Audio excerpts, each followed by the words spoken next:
एकनाथ शिंदे यांची विजयी घोडदौड पाहायला मिळतेय।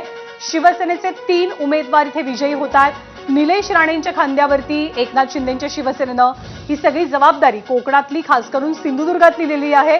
कणकवलीमध्ये संदेश पारकर शहर विकास आघाडीचे ते आघाडीवरती होते। मालवणमध्ये शिंदेंच्या शिवसेनेचे 3 उमेदवार विजयी झालेत, तर सावंतवाडीमध्ये भाजपच्या श्रद्धाराजे भोसले ज्या नगराध्यक्षपदाच्या उमेदवार आहेत त्या सुद्धा आघाडीवर असल्याचे चित्र पाहायला मिळते। आता या निकालांचं परिवर्तन नेमकं कशात होईल? या निवडणुकांमध्ये ज्या पद्धतीनं युती किंवा आघाडी खूप फिक्स झालेली आहे असं आपल्याला बघायला मिळत नव्हतं। महापालिकांमध्ये आता काय करायचं?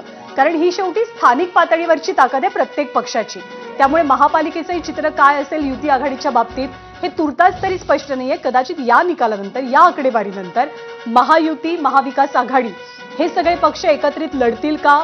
आघाडी बऱ्याच ठिकाणी एकत्र येईल का? तेच चित्र युतीच्या बाबतीत दिसेल का? याचं कदाचित उत्तर मिळू शकेल। आणि अनेक ठिकाणी जे उमेदवार विजयी होत आहेत त्यांच्याकडनं विजयी सेलिब्रेशन सुरू झालंय, पण अंबरनाथ आणि डहाणू अश्विन अशा 2 ठिकाणं आहेत महाराष्ट्रातली की जिथे आता मतमोजणी सुरू होऊन 47 मिनिटं होऊन गेली।